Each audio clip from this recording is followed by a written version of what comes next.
Next, we have Heaven Cooper. She's a senior. She plays on the girls' varsity basketball team and is an avid member of Bible Talk. She plans on attending college out of state and aspires to address societal issues affecting all classes and races by pursuing a career in writing. Her presentation is titled All Eyes on Me, No Eyes Like Me. Please give it up for Heaven Cooper.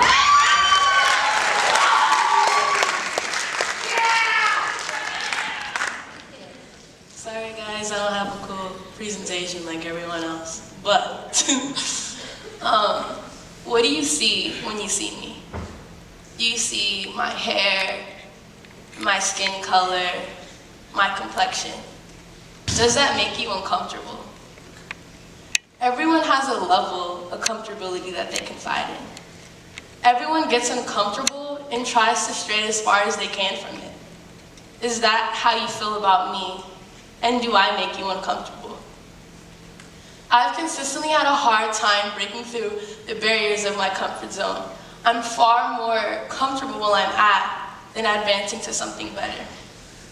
The idea of failure tends to paralyze me with fear. Like right now, this is extremely uncomfortable. I realized to be successful, I have to be uncomfortable. I have to dive headfirst into danger, leaving me completely vulnerable to failure. I struggle with this daily internal battle that manifests inside of me, especially in the school environment. Not conforming to the social pressures of a woman, let alone a Black woman, is hard. I've obtained characteristics like being quiet, submissive, doing as I was told, and being emotionless, and these have all stemmed from gender stereotypes that I've encountered, even since before middle school. Functioning in today's society as a Black woman is hard.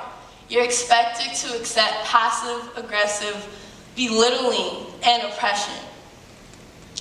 Woman. Throughout middle school, I was constantly punished for speaking out, when the boy next to me did the exact same thing and never received punishment. I was literally sitting crisscross applesauce, doing as I was told, the typical girl, and the boy next to me was just wilding out, got no punishment, and I had to raise my hand to ask to get a tissue. But it was okay for boys to do as they please, right?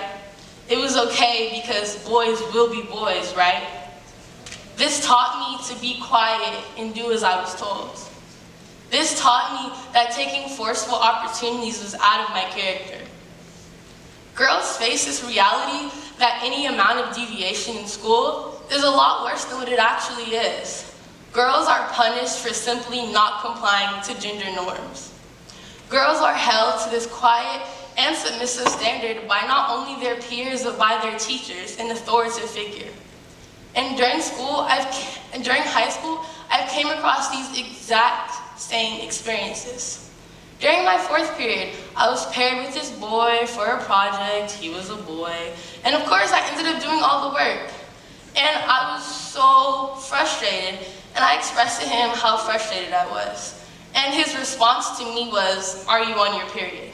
And I know any female out here knows how aggravating that phrase is, especially coming from a boy.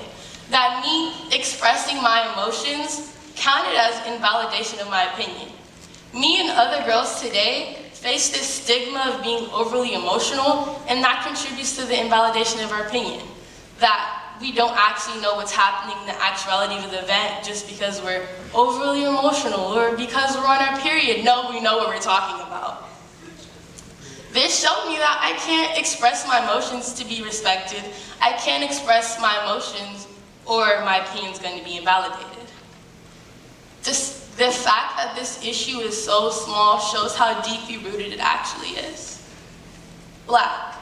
Being Black in school is extremely uncomfortable and discouraging. Through my 11th and 12th grade years, I've always been discouraged to take advanced placement classes. Why, you ask? Because I saw no one that looked like me, whether it's my teachers or my peers. All AP teachers are usually male and usually white, and if they're female, they're usually white. And the students on the AP track are usually male and usually white. And if they're female, they're white.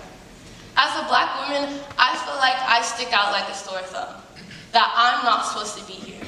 And it's so uncomfortable when everyone around me is expected to do better than me. This taught me that I should stay where society placed me at so I don't feel uncomfortable. That if no one looks like me, why should I even be here?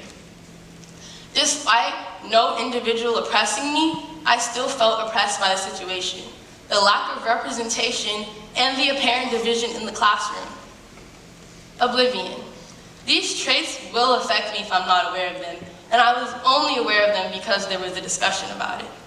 Plenty of teenagers today are oppressed, whether it's gender, race, sexuality, religion, whatever it is, and they're not even aware of it. And everyone thinks because it's not verbal or it's not physical that oppression isn't present. Situational oppression, the one no one tells you about, the one you don't recognize until the person next to you gets represented in a way that you don't, that the person next to you gets an opportunity that you don't, then you realize that you're oppressed. Perception. I feel like society perceives me as a roadblock to the growth of the majority. That my entire life is a roadblock to divert me from competing with the majority. Men belittle women because we threaten their privilege. Women are intimidating because we're powerful. Society also sees black people as a threat. They see us as a threat because they would have to sacrifice their privilege for us to be equal to them. And that's scary for people who have been on a pedestal their entire life. Black people are intimidating because we are powerful. Half of society wants change, but has no power to do it, and half of society has power and does nothing with it. Bitter. Possessing these components are bittersweet.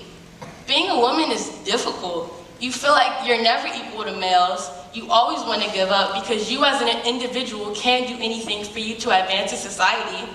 And being black feels the exact same way, that as soon as you break through this gender barrier, you're hit with a race barrier. I feel like I'm in this cycle of setbacks that I can never escape. That the only freedoms I have are the freedoms that the majority allows me to have. Sweet. Aside from these components being bitter, they're also sweet. They cause me to step out from my comfort zone, and despite from being discouraged from time to time, they're still a part of me. I can't stop being a woman, and obviously I can't stop being black anytime soon. Tunnel vision. If I succumb to these social pressures, I would be doing nothing but adding to the cycle. Being a part of these social classes has not only made me confident, but has reaffirmed my identity. I'm a black woman who doesn't conform to the social pressures and has the potential to inspire others through perseverance and fortitude. Now you know my title, all eyes on me, no eyes like me. Now you know what I mean. Thank you.